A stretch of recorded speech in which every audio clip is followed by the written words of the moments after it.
Bueno, buenas noches a todos. Hoy es un honor para la Sociedad de Rosario poder contar con la presencia de un disertante y un orador de la talla de Aníbal Núñez del Pierro. Aníbal es miembro honorario de la Sociedad Argentina de Mastología, expresidente de la Sociedad Argentina de Mastología y a su vez lo consideramos un gran amigo de la casa y que siempre, cada vez que lo convocamos, está acá presente. En este caso, Aníbal nos va a hablar sobre supresión ovárica en cáncer de mama temprano. Así que, Aníbal, muchísimas, pero muchísimas gracias por acceder a nuestra invitación y poder escucharte. No, buenas noches a todos. Gracias a vos, Richard. Gracias a Mar. Realmente siempre una satisfacción. Es la ciudad que más me ha sufrido. Hubo años presenciales en los cuales en el curso de menos de 2 meses he estado 3 veces. Así que les agradezco infinitamente. Es un placer compartir todo esto con ustedes. Lo de la talla debe ser a propósito, porque como aquellos que me conocen saben que 1,60 m en descenso, en la medida en que los discos intervertebrales se achican. Así que, y efectivamente, vamos a compartir un tema que es dentro de la endocrinoterapia, supresión de la función ovárica, adyuvancia extendida y eventualmente los mecanismos de resistencia son los temas de hoy, ¿no? Si me permiten, entonces, voy a compartir pantalla. Ok. Cualquier inconveniente, ustedes me avisan. Efectivamente, vamos a hacer una revisión del estado actual de esta estrategia terapéutica y, como muy bien les dijo Richard, en cáncer de mama temprano. No vamos a entrar ni en neoadyuvancia ni en cáncer de mama avanzado. Focalizar este tema en los estudios Sofitex es casi una obligación, no va a ser lo único que veamos, pero es una obligación, puesto que son los que cambiaron la práctica clínica. En realidad, como ven ustedes en esta primera diapositiva, ya en el año, más allá de que tenga más de 100 años la estrategia de tratamiento hormonal del cáncer de mama, fíjense en el año 2005 y 2006 los títulos de estos respectivos artículos de Eric Weiner o de Nancy Davison. Supresión de la función ovárica en cáncer de mama, un tratamiento efectivo en busca de un hogar. Sabíamos que era útil, pero no terminamos de ubicar el nicho, ni si hacerlo o no hacerlo. Y Nancy Davison, que es todavía un poquito más dura, aún esperando después de 110 años, ¿qué hacemos con esto? Muy bien, la introductoria conceptual al tema de supresión de la función ovárica se puede dar analizando lo que corresponde respecto a amenorrea y pronóstico en las pacientes premenopáusicas, naturalmente con cáncer de mama. Son muchos los estudios, vamos a tener solamente un ejemplo o dos. Por ejemplo, el NSABP-B30, que es un estudio que comparó en realidad regímenes de quimioterapia, pero ya mostró con claridad en sus análisis estadísticos que las pacientes a las que la quimio le generaba supresión de la función ovárica andaban mejor tanto a los efectos de supervivencia libre de enfermedad como de supervivencia global que aquellas que no. Observen las P significativas, 30% de beneficio relativo, 24% de beneficio relativo. Más aún, en el año 2006, en San Antonio, el chairman del grupo austríaco del ABCSG, el doctor Michael Land, hace un análisis de uno de sus trials, el ABCSG 05, que era la comparación de quimioterapia versus supresión de la función ovárica más tamoxifeno, pero dedica el análisis específicamente al efecto de la amenorrea inducida por el tratamiento, que estas son las siglas en inglés.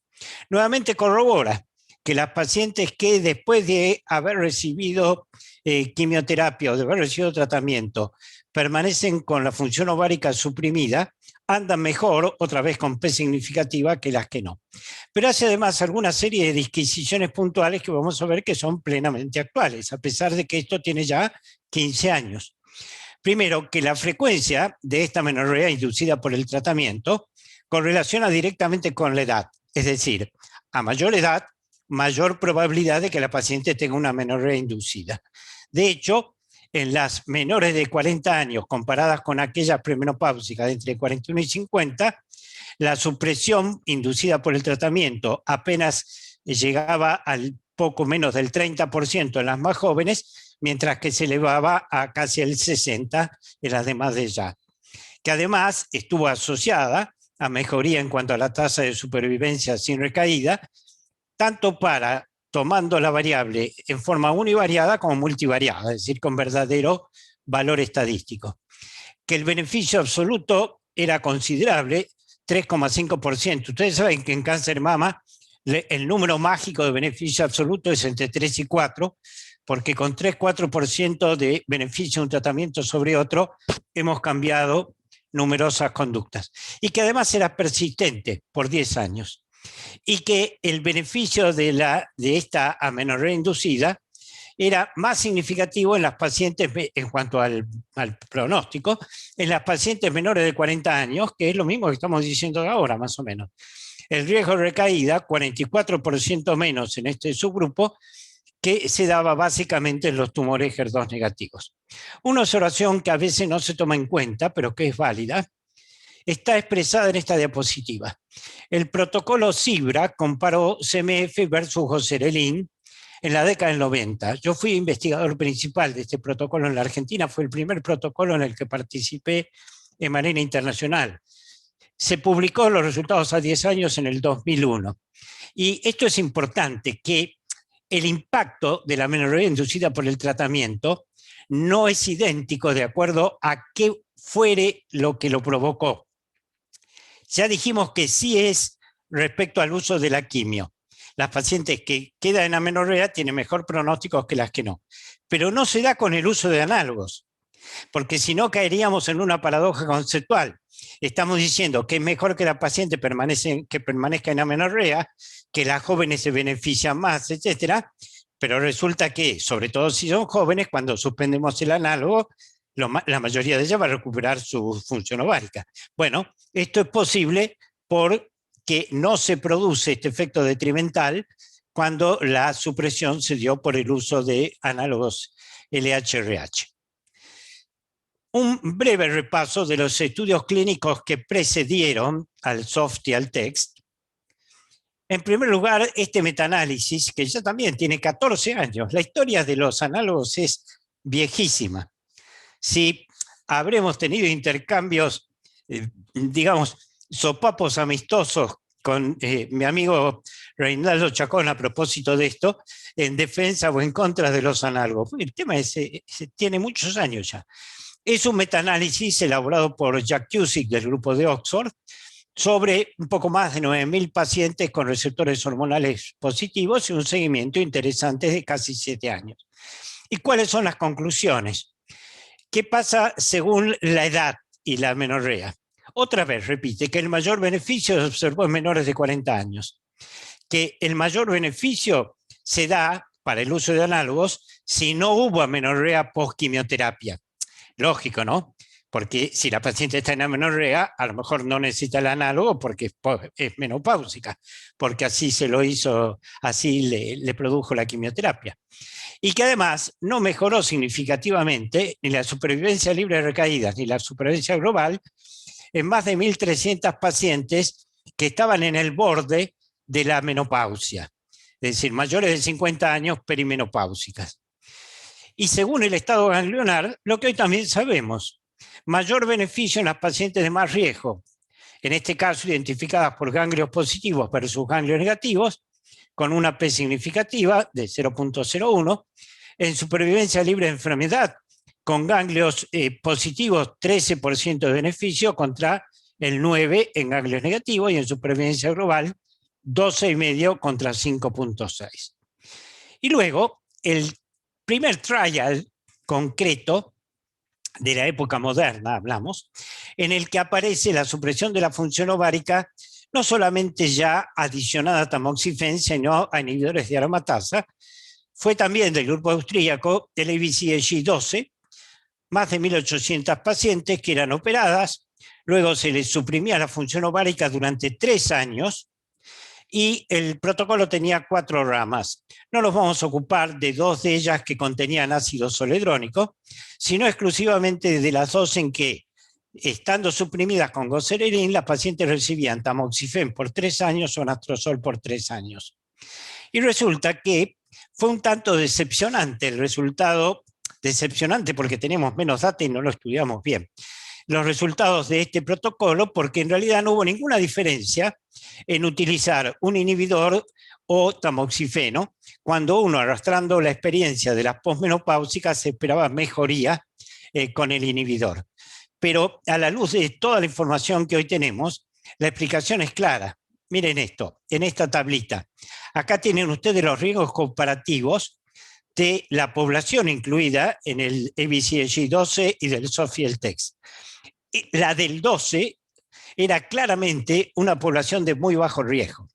Miren, 2/3 eran ganglios negativos contra menos del 60% del Sofie-Eltex, 3/4 eran tumores menores de 2 centímetros contra 62%, el 85% no era candidata a quimioterapia contra el 43%, solamente el 5% había recibido quimio porque no se la jugaba de riesgo para recibir quimio, y el tratamiento que además fue de menor duración.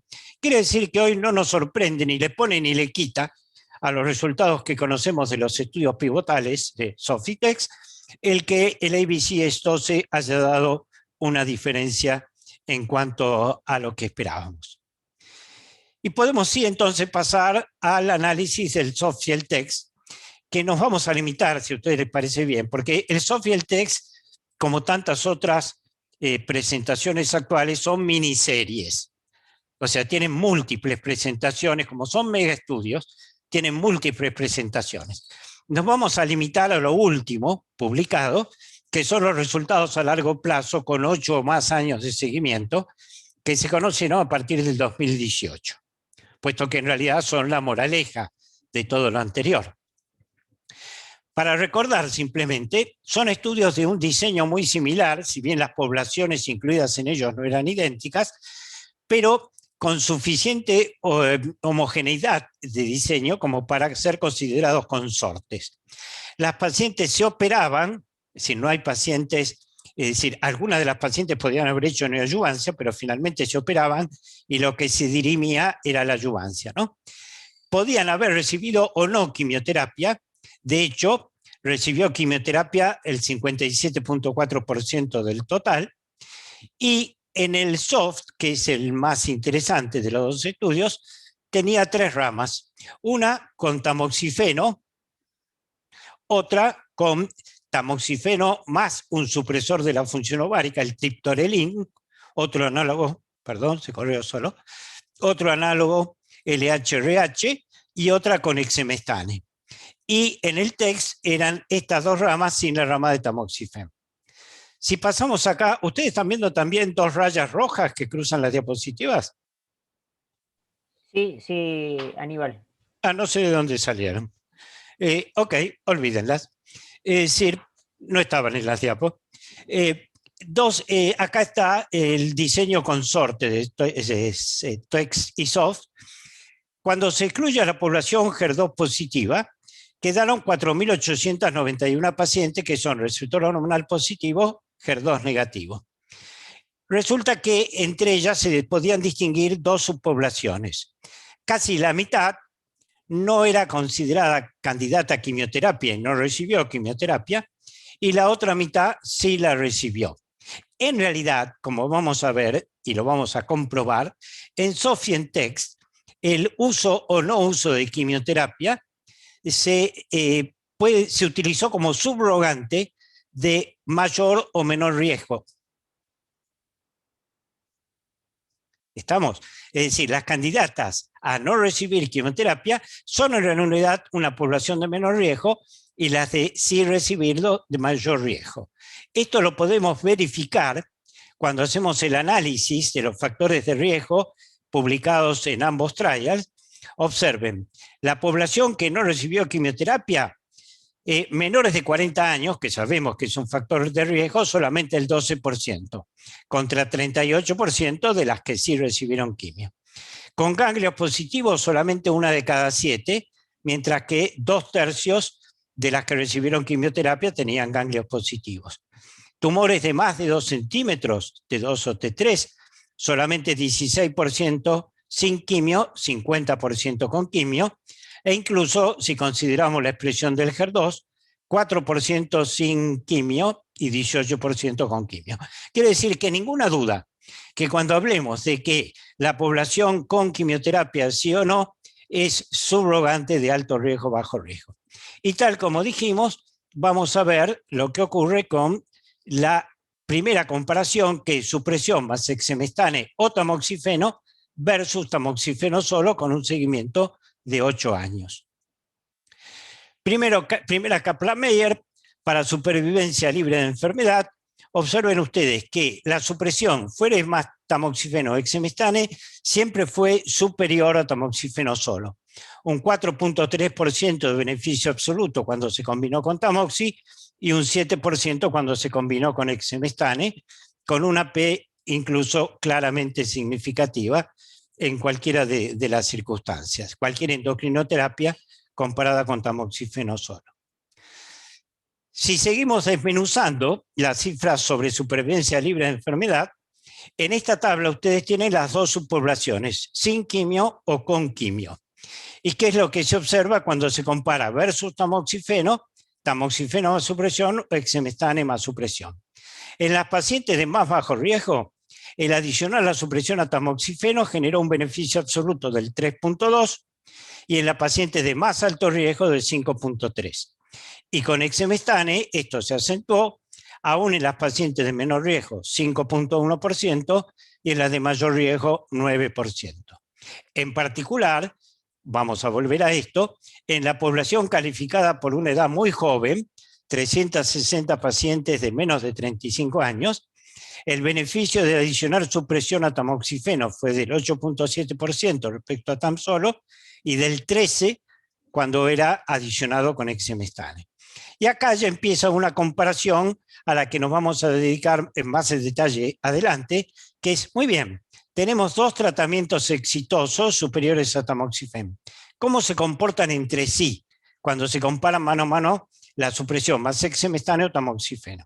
Pero lo vamos a ver más en detalle en siguientes diapositivas.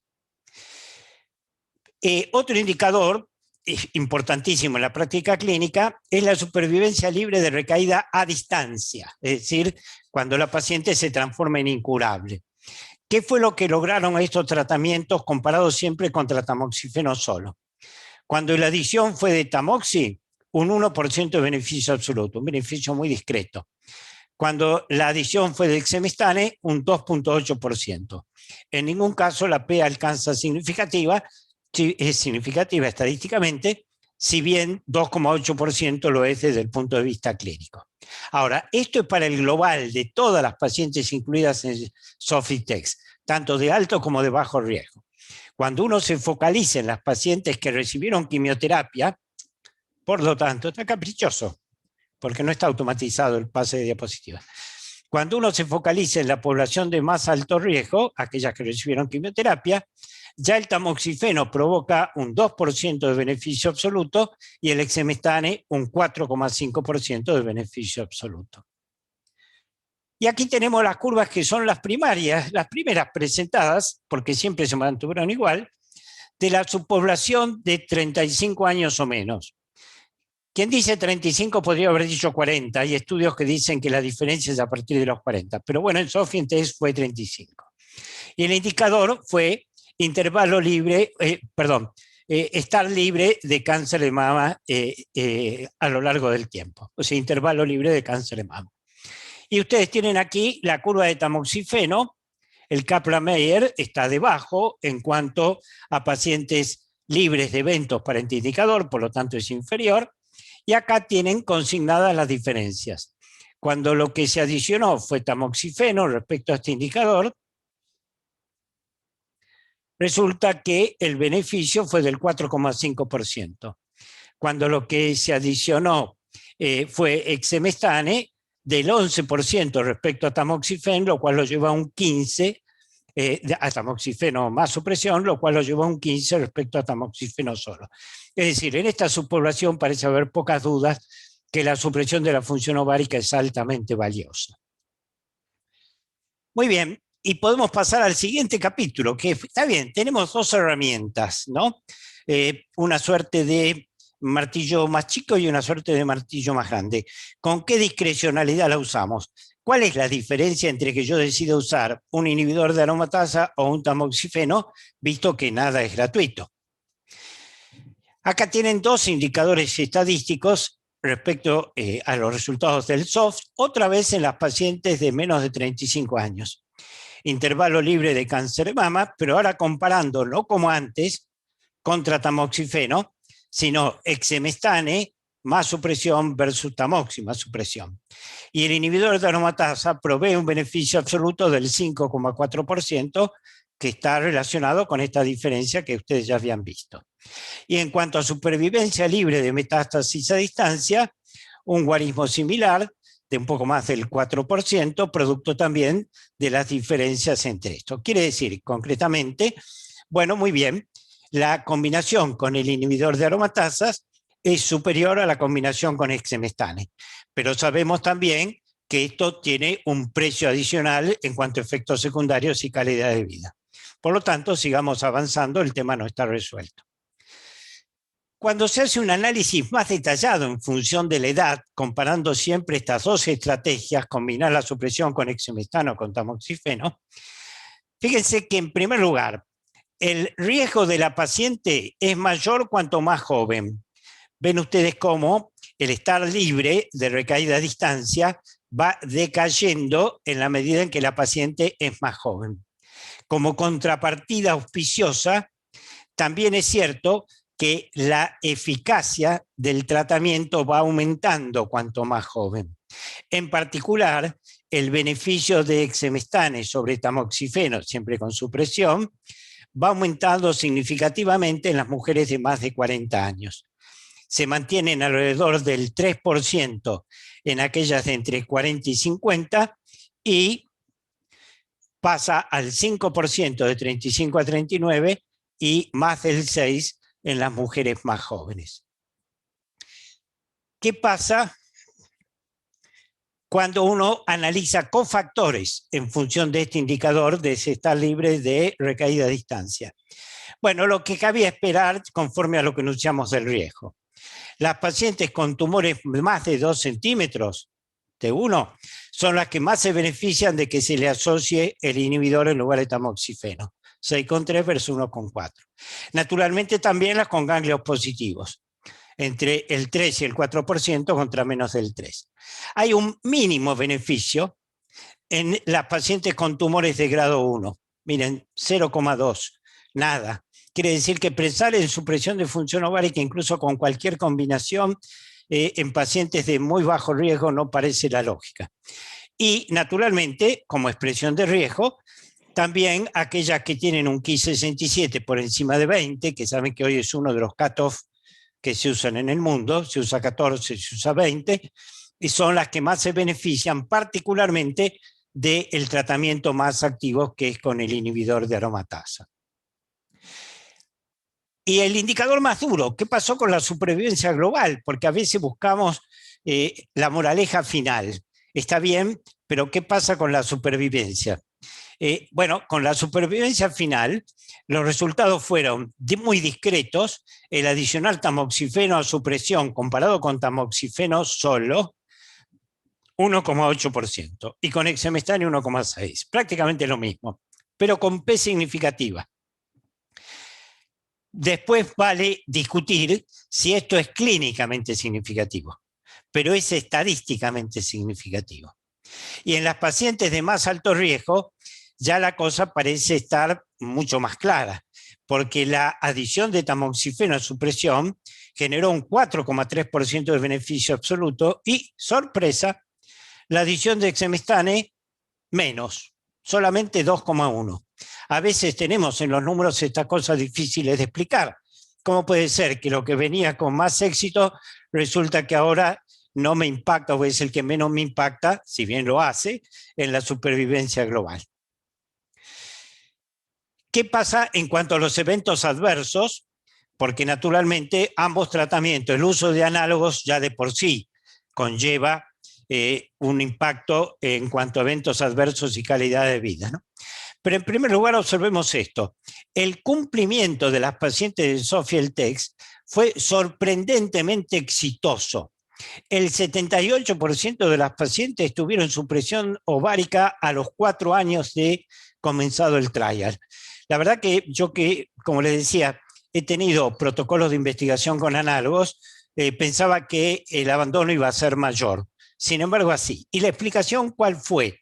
Cuando se analizó año por año las tasas de abandono, la realidad es que las tasas de abandono importantes fueron en el primer año y primera parte del segundo. Después fueron muy pocas las pacientes que abandonaron. Si la paciente se habitúa o los efectos secundarios tienden a disminuir, ok, son temas a considerar. Ahora, ¿qué pasó cuando las pacientes que recibieron solo tamoxifeno más supresión o exemestane más supresión? ¿Qué pasó con tamoxifeno? Naturalmente, hubo más efectos tromboembólicos que cuando además estaba la supresión de la función ovárica, el cáncer endometrio, perdón, que cuando estaba la supresión de función ovárica y una tasa de tromboembolismo muy similar, tamoxifeno solo o supresión más tamoxifeno. Por otro lado, sí, la adición de supresión al tamoxifeno generó más síndrome climatérico, incluida una mayor y significativa disminución de la libido en un 16% de las pacientes. ¿Y qué pasó en la rama de que recibieron exemestane?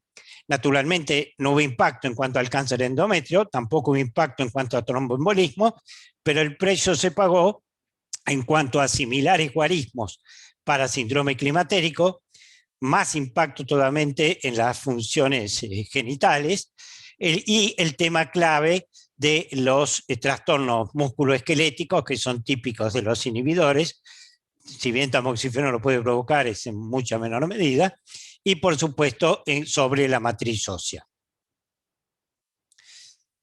Una inquietud que surge cuando uno habla de asociar un inhibidor farmacológico de la supresión ovárica a un inhibidor de aromatasa es lo que se registró respecto a fallas en la supresión. Es decir, la menopausia inducida por los análogos no es igual a la menopausia natural o la de la oforectomía. Pero hay un trabajo interesantísimo publicado sobre la población del SOFT y el TEXT en particular, pero del SOFT en la mayoría de los casos, en que siguieron a las pacientes durante 12 meses haciéndoles controles continuos de los niveles hormonales en sangre. ¿Y qué es lo que se verificó? Acá tienen la comparación de tamoxifeno y triptorelin o exemestane triptorelin.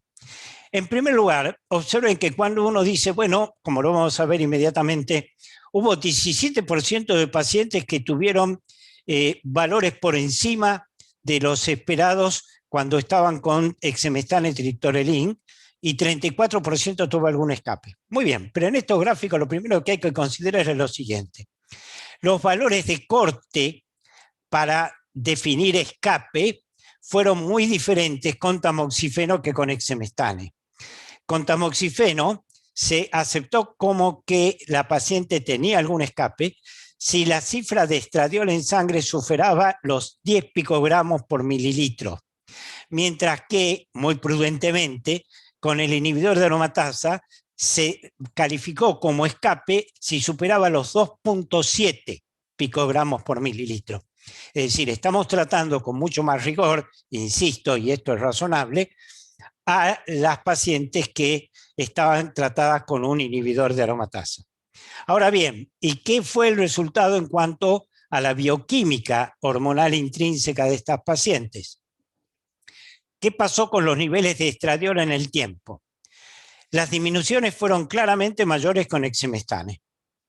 Se midieron 3 formas hormonales. Se midió estradiol, se midió estrona y se midió sulfato de estrona. ¿Por qué sulfato de estrona? Porque es el componente metabólico más importante en cuanto a volumen en el plasma. Es el que tiene la mayor ocurrencia en la medición plasmática.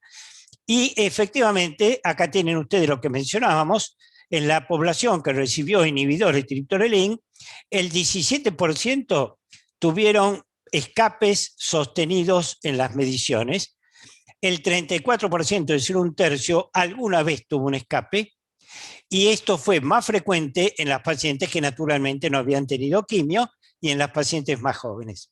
Ahora bien, si analizamos los gráficos, veamos el de estradiol, porque son todos iguales.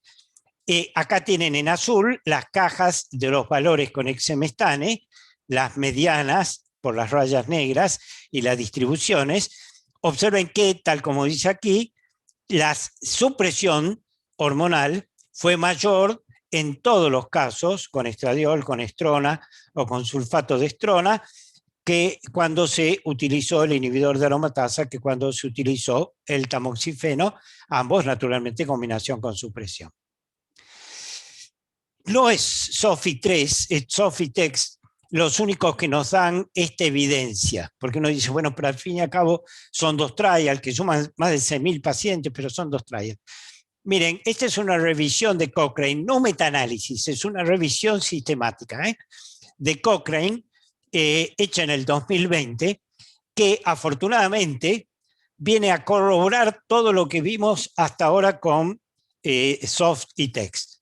Porque miren ustedes, son 11.500 mujeres, incluye todos los estudios relevantes hasta 2019, inclusive, valga la redundancia, y estas son las principales conclusiones. Mejora la supervivencia con un 14% de beneficio relativo, lo cual confiere certeza alta, producto de la calidad de la evidencia revisada. Reduce el riesgo de recurrencia. Disease-free survival, 17% de beneficio absoluto y otra vez certeza alta. Parece aumentar la chance de síndrome climatérico. Esto es traducción literal del inglés. Parece aumentar la chance de tuforadas severas, un riesgo aumentado en un 60%, pero la certeza es baja, puesto que es muy difícil medir con precisión, visto las subjetividades individuales, ¿no?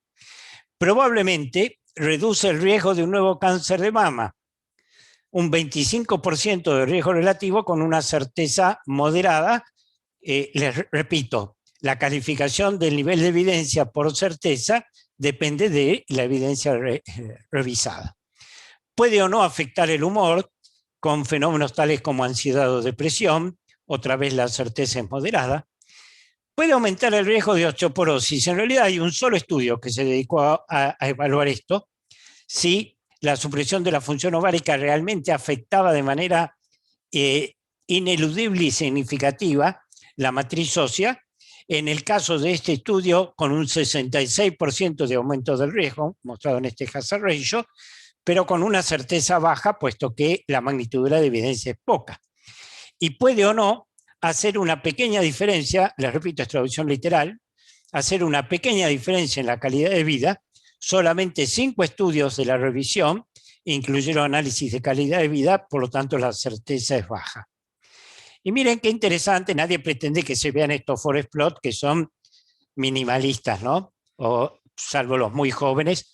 Pero acá tenemos forest plot, también de la revisión de Cochrane, para supervivencia libre de enfermedad y supervivencia global. Y observen, señalado por las flechas rojas, que el único subgrupo que no tuvo beneficio es aquel en el que se comparó la supresión de la función ovárica más quimio versus quimio. Es lógico. O sea, cuando tenemos quimioterapia en los dos lados, resulta que probablemente la supresión de la función ovárica sea redundante, porque un porcentaje de las pacientes ya tal vez tuvieron supresión de la función ovárica por la quimio administrada. Por el contrario, observen que están a la izquierda de la línea de equivalencia la síntesis de las poblaciones en las cuales se comparó supresión más tamoxifeno versus tamoxifeno, o supresión más quimio más tamoxifeno versus quimio más tamoxifeno. Acá sí parece haber un rol específico para la supresión de la función ovárica cuando la estrella de la endocrinoterapia, que es el tamoxifeno, también está agregada. Ven cómo están desplazadas las medianas hacia la izquierda de la línea de equivalencia. Ahora bien, ¿qué significa esto entonces? Que a todas las pacientes hay que hacerle supresión de la función ovárica, a todas las premenopáusicas hay que hacerle supresión, porque ese es un dilema estándar de la práctica clínica. Entonces, la siguiente pregunta es, ¿a qué pacientes? Bueno, parece que los poltergeist se fueron, las diapositivas por lo menos no pasan solas. Esta es la última expresión de NCCN. Les pido disculpas si ayer a la tarde NCCN sacó otra, porque evidentemente efectos de la pandemia, los que elaboran NCCN también tienen menos que hacer. En el curso de un año sacaron 10 actualizaciones entre 2020 y lo que va de 2021, pero creo que sigue siendo la última, la versión 4 del 2021. ¿Y qué dice respecto a las premenopáusicas en el momento del diagnóstico? Tamoxifeno más, menos supresión de la función ovárica, o incluso más un inhibidor de aromatasa, pero en este caso siempre con supresión de la función ovárica. Es decir, nos abre las dos alternativas, pero inmediatamente nos hace una observación que viene de esta llamada.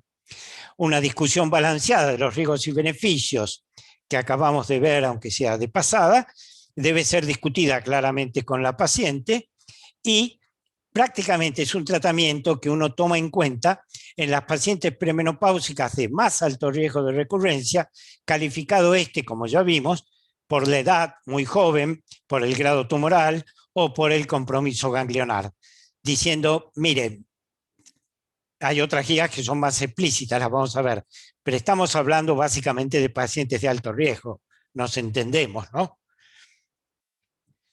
¿Qué dijo? En el año 2016, ASCO publica un update focalizado en supresión de la función ovárica. Y estas son las síntesis de las recomendaciones. La primera recomendación es que el panel recomienda que las pacientes de más alto riesgo deberían, ustedes saben el valor que tiene en inglés should, may, could y must, son términos muy distintos con connotaciones incluso médico-legales.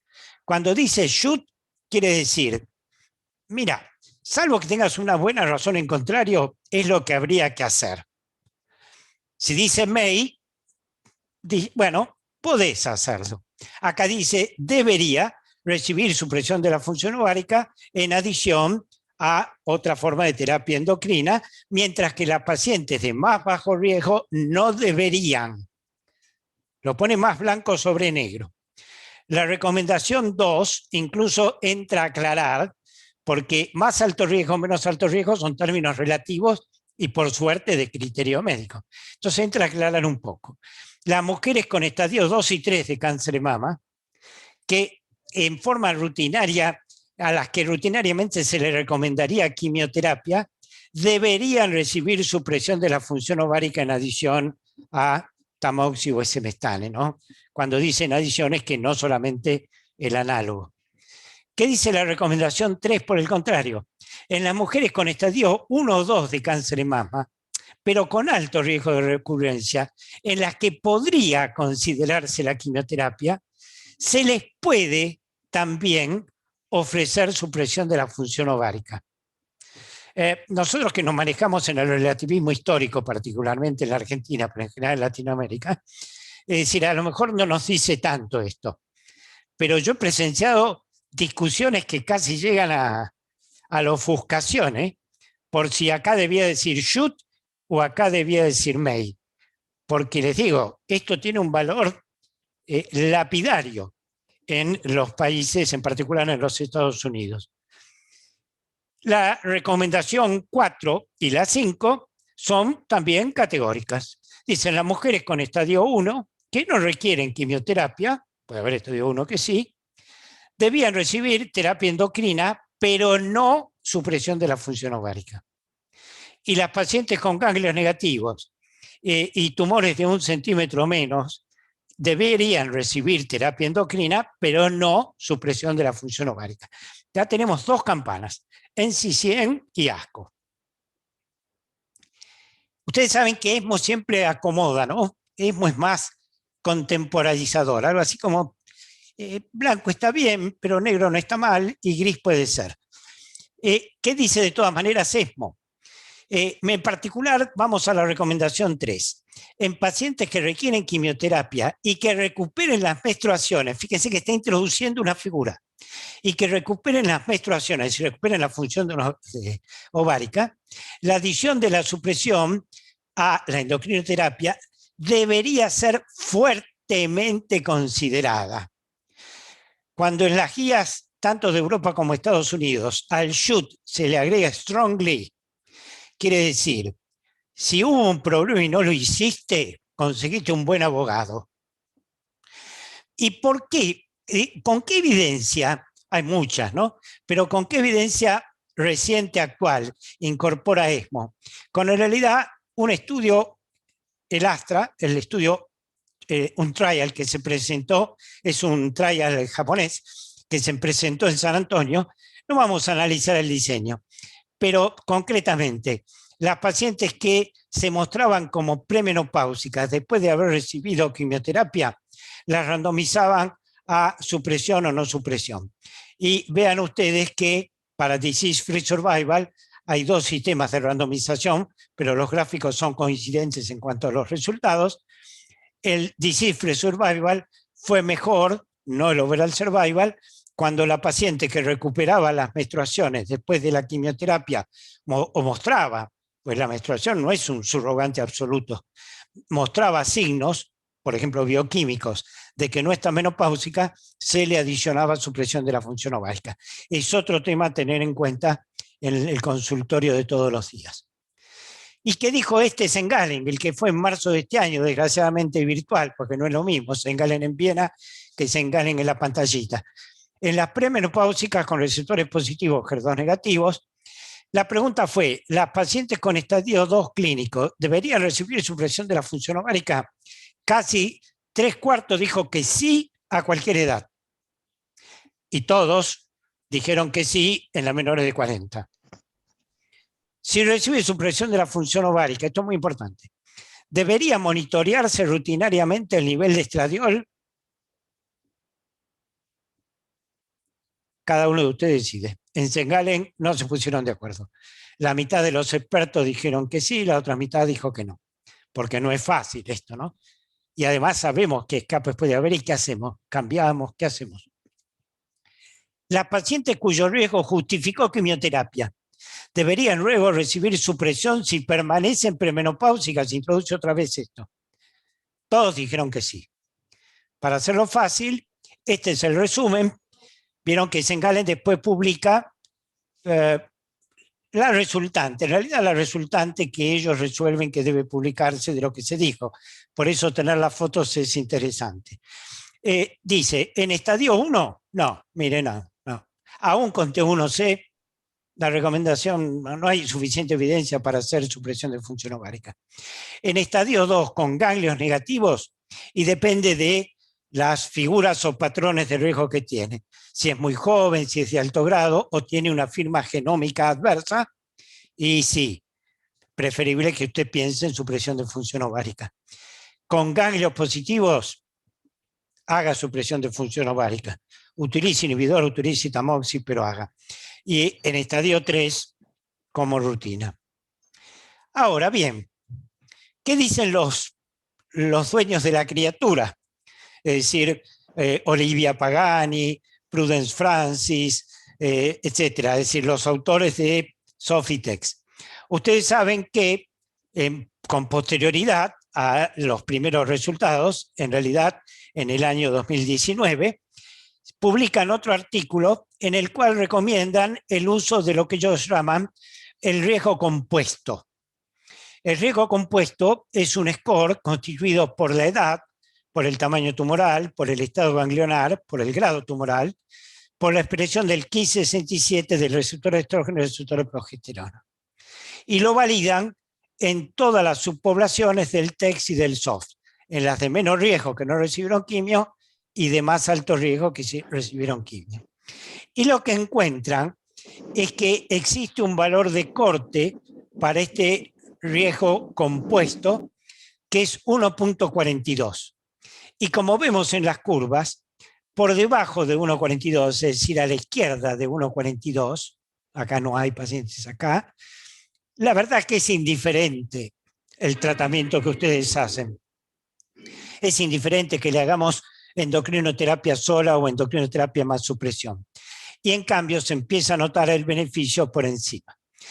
Naturalmente que usted dice, ¿y usted piensa que yo voy a hacer un algoritmo matemático de todo esto? No, no. Esto está online, free. Este es el link. Si a uno le interesa caratular a su paciente mediante el STEP, este score de riesgo, es de pronóstico, no predictivo.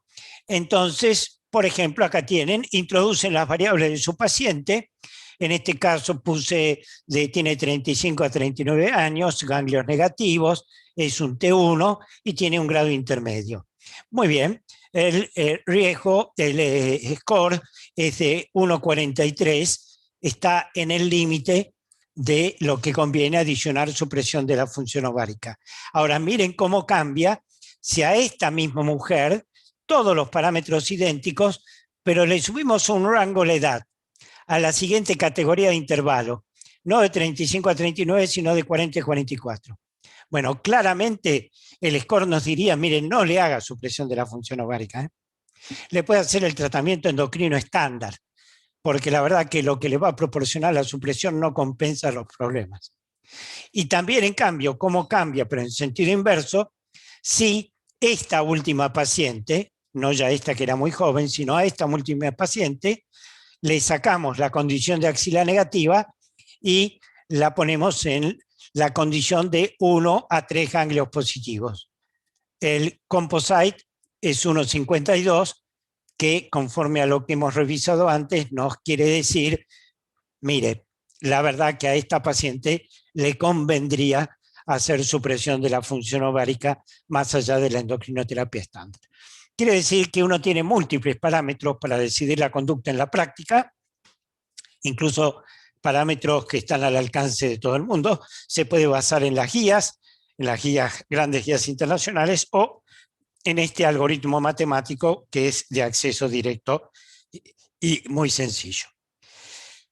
Muchísimas gracias. Había quedado yo con Richard que iba a tratar de hacer una exposición acotada en el tiempo, porque realmente creo que lo más interesante deviene de escuchar las opiniones de ustedes e intercambiar en todo aquello que les parezca interesante.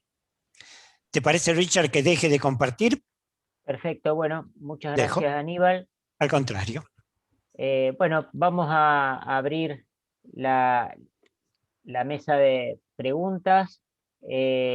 Abrimos los micrófonos, quien desee hacer las preguntas, como para aprovechar y sacarle el jugo a Aníbal. Aníbal, cuando vos nombraste una parte de lo de la amenorrea post-quimioterapia, porque a veces amenorrea post-quimioterapia no es sinónimo de menopausia. Exactamente. Entonces, ahí lo ideal sería hacer el dosaje hormonal, y si realmente el dosaje hormonal no habla de que esa paciente estaría en menopausia, ahí sería agregarle el análogo. Mira, lo que decís, Richard, claro, lo que decís es fundamental y mucho más allá de este tema en particular. El terror que uno tiene, porque lo ha vivido en el consultorio, es la paciente a la que no volvió a menstruar después de la quimioterapia y resulta que le dieron un inhibidor de aromatasa sin supresión de función ovárica porque la juzgaron menopáusica. Y la paciente, me ha pasado en alguna interconsulta, que llega y dice, mire, estoy muy perdida porque resulta que lo llamé a mi doctor muy contenta de que me habían vuelto las menstruaciones y mi doctor automáticamente me generó una interconsulta y no le gustó nada. Sí, es muy importante. Lo que dice Richard es clave. Los estudios de Del Mastro lo demuestran, lo que quieran. La falta de menstruaciones no es un buen subrogante de pérdida de la función ovárica. Más aún, si uno va a usar un inhibidor de aromatasa en una perimenopáusica, que de golpe parece que le desaparecieron las menstruaciones, en el mundo no se ponen de acuerdo cuántas veces hay que testearla antes de empezar con el inhibidor. Pero más de una, más de una. Total, la endocrinoterapia no es cronodependiente como la quimio. Si la empezamos 3 meses después, es mejor a darle un inhibidor estimulante de un ovario con respuesta que hacerlo 3 meses más tarde cuando estamos seguros que es menopausia. Categórico lo que decís, Richard, es muy importante. Bien. ¿Alguna pregunta que surja del Lisandro? Yo tengo Doctora una, Bartoli. Richard.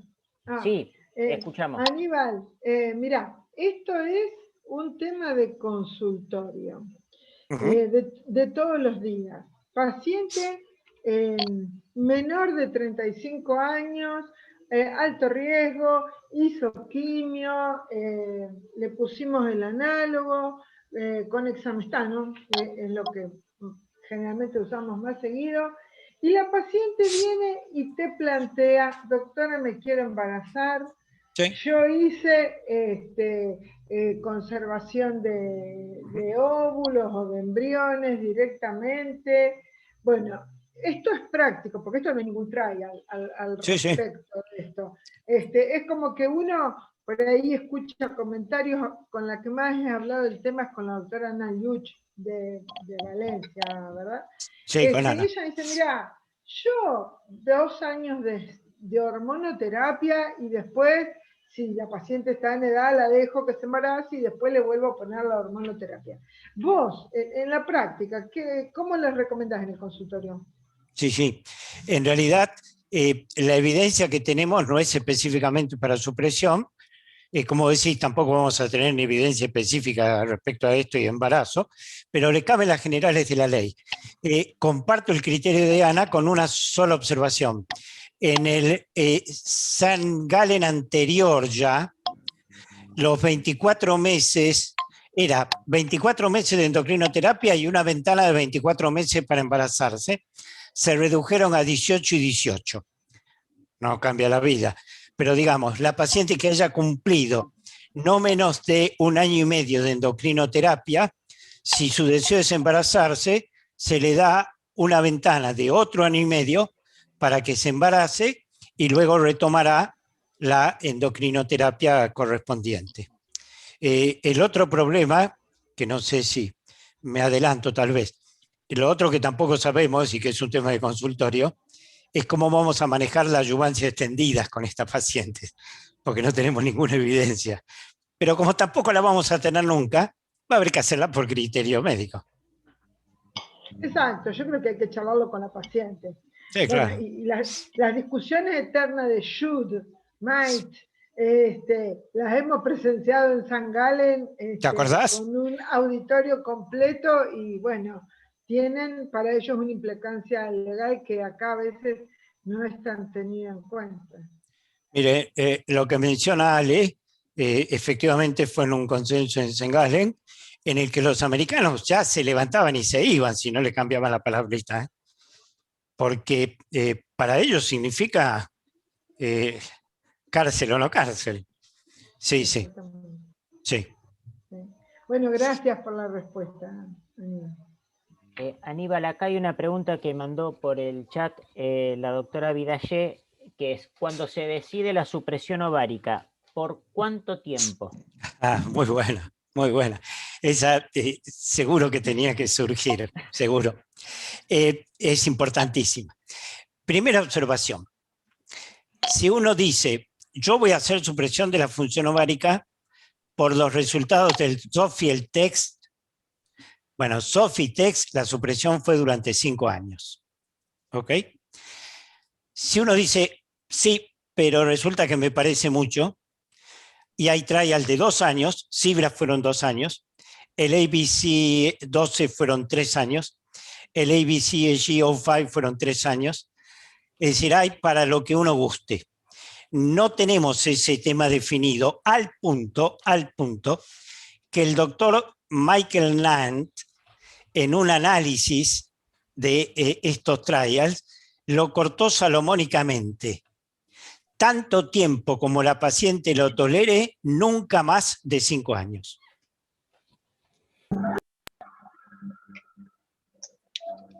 Nunca menos de 2, diría yo también, ¿eh? Porque sabemos desde 1985, es decir, Congreso de Bethesda, que la endocrinoterapia por menos de 2 años es subóptima, de cualquier forma. Entre 2 y 5, depende de la... Yo tengo pacientes que han completado los 5 años sin ningún tipo, más aún, tenía que ser una de ellas médica, que quería seguir. Y si sigo, porque yo estoy tan bien, y si sigo, hubo que arrancarle la jeringa, porque encima se lo podía dar sola, claro. No, entre 2 y 5 años depende del precio que esté pagando. Es como con los inhibidores de aromatasa. ¿Cuándo le cambias el inhibidor a una menopáusica por las artralgias? Y cuando definitivamente viene y te dice, mire, no, chao, acá tiene su cajita, guárdela porque yo nunca más.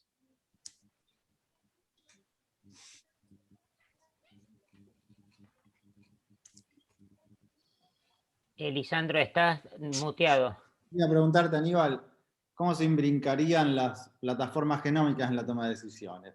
Por ejemplo, axila negativa, pero menor de 35 años, en la que dudáramos de indicar o no, debiéramos considerar igual inhibir o solamente usar la hormonoterapia.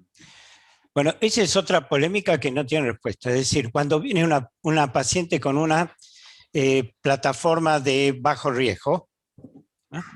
Uno diría, bueno, si la paciente es de bajo riesgo, ¿por qué supresión de la función ovárica?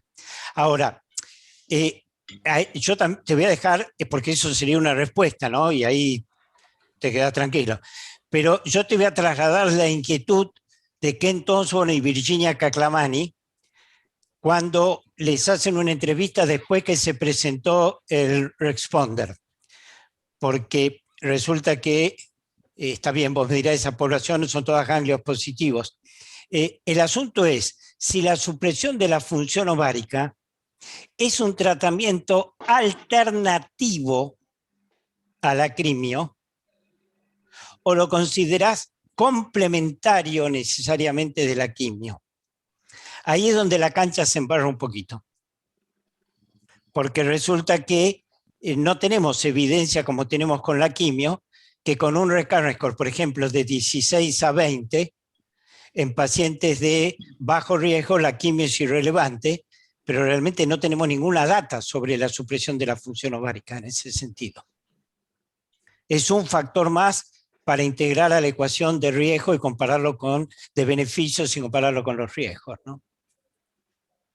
Sí, que se emparentaba un poco a la paciente que compartimos esta semana, de 35 claro, años, una micrometástasis. Claro. Ahí tenés una paciente de 35 años con una micrometástasis, ¿no? A lo mejor, incluso si tiene un recurrence score, no era el caso, ¿no? Pero si tuviera un recurrence score realmente bajo, no le vas a hacer quimio. Exactamente. Ahora, no sé si con la misma tranquilidad le vas a hacer endocrino sin supresión de función, porque no tenemos evidencia directa de eso. O sea, es complicado este tema. Ahora, tampoco sé si la vamos a tener, ¿eh? La experiencia que puede venir es de la vida real. Nadie va a empezar un trial ahora. Así que, desgraciadamente, la experiencia de vida real con estudios genómicos, la más grande de todas es el CIR, o el National Database de los Estados Unidos, pero los americanos históricamente han usado muy pocos análogos. Así que para que tengan respuesta va a pasar mucho tiempo. Gracias, Aníbal. Aníbal, ¿puedo hacer una pregunta? Preguntarle al dueño de casa, a mí que me decís. Sí, Carlos, por supuesto. Una paciente que tiene intolerancia al tamoxifeno. Sí.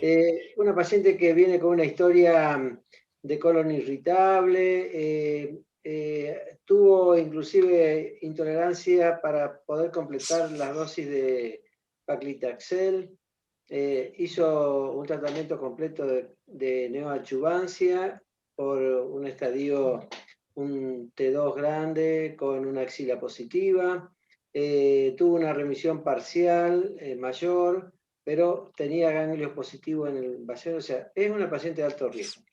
Después que terminó la quimioterapia, empieza tamoxifeno y no lo tolera. Entonces, el planteo que yo tengo para ella, ahora cuando venga al consultorio, es supresión ovárica más un inhibidor de aromatasa. Y ya veo acá, es una paciente que tiene 40 años y yo supongo que va a ser 5 años de supresión ovárica con inhibidor de aromatasa y, digamos, va a tener edad todavía de premenopáusica. Y vos estás planteando 5 años de supresión ovárica. ¿Cómo lo podríamos ir viendo hacia adelante si no va a poder utilizar tamoxifeno?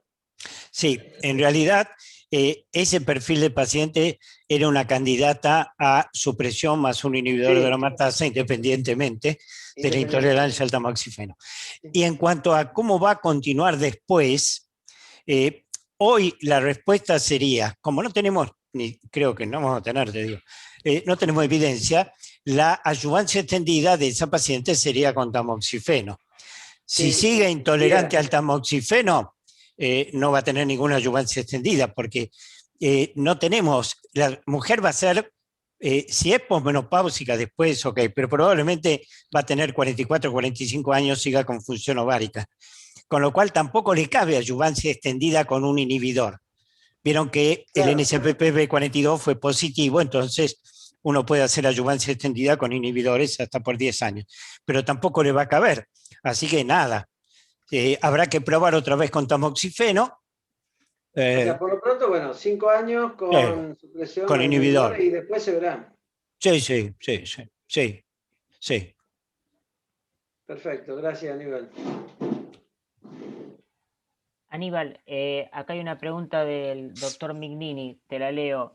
Teniendo en cuenta el riesgo de osteoporosis en pacientes tan jóvenes, ¿no sería preferible utilizar tamoxifeno en vez de un inhibidor de la aromatasa? ¿Con tamoxifeno no se aumenta la compliance? ¿Qué decir, Luciano? Bueno, esto tiene muchas lecturas. Primero, el tamoxifeno es un fuerte protector de la matriz ósea en las menopáusicas, no en las premenopáusicas. Entonces, vos podés decir, sí, cuando yo la estoy haciendo menopáusica con el análogo, el tamoxifeno me ayuda al control de la matriz ósea.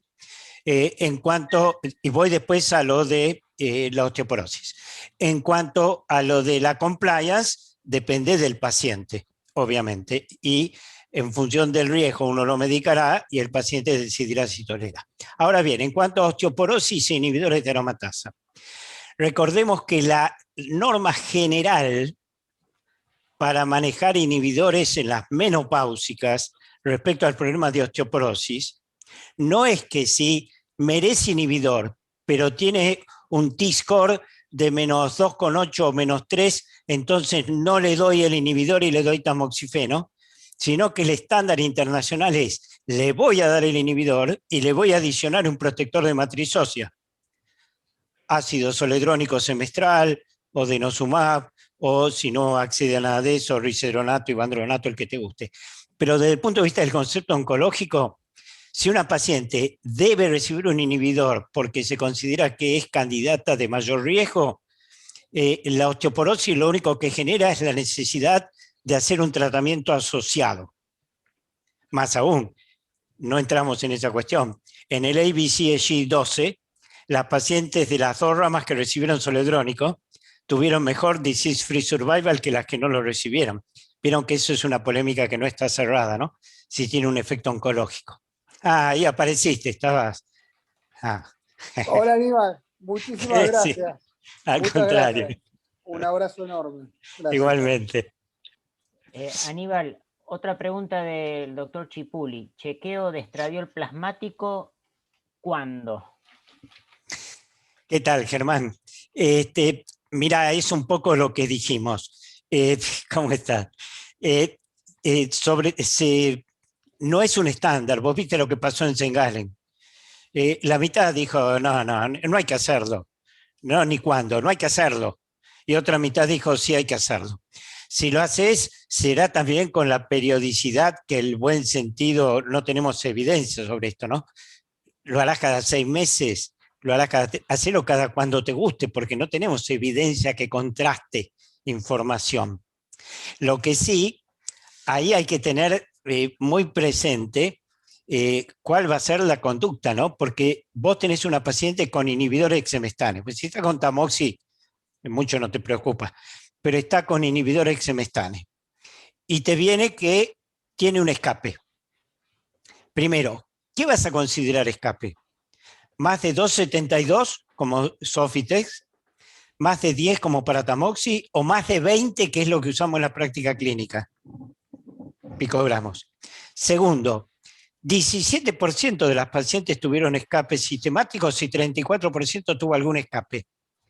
Pero los resultados fueron los que fueron. Con lo cual, no sé hasta qué punto uno tiene un dosaje y la paciente tiene por encima de 2,72, si está justificado suprimirle el más eficaz de los tratamientos oncológicos que por algo se le indicó. Si se lo indicamos por las dudas, es el momento de arrepentirse. Pero si se lo indicamos, como el caso que planteaba recién Carlos, en que la paciente tenía todos los números, ¿no?, para recibir inhibidores y supresión. Así que te digo, el control fuera de trial es discrecional, no es algo estandarizado.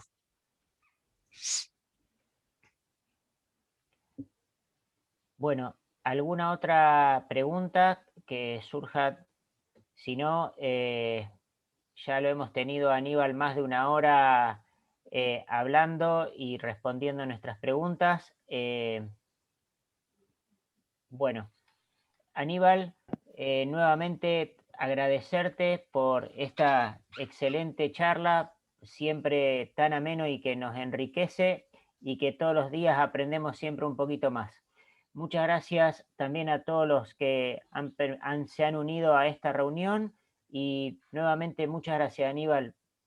No, gracias a ustedes, realmente un placer enorme y bueno, Pacú y Surubí para otra vez. ¿Qué vamos a hacer? Sí, virtual no lo vamos a poder hacer, así que queda pendiente y me tomo la responsabilidad de que la próxima, Pacú y Surubí para Aníbal. Una boga. Yo diría Pacú para todos, che. Boga, sí, para todos, para todos. Un gusto verlos a todos, un cariño a todos, beso especial a Aníbal que se gastó a esta hora con su presentación, siempre excelente.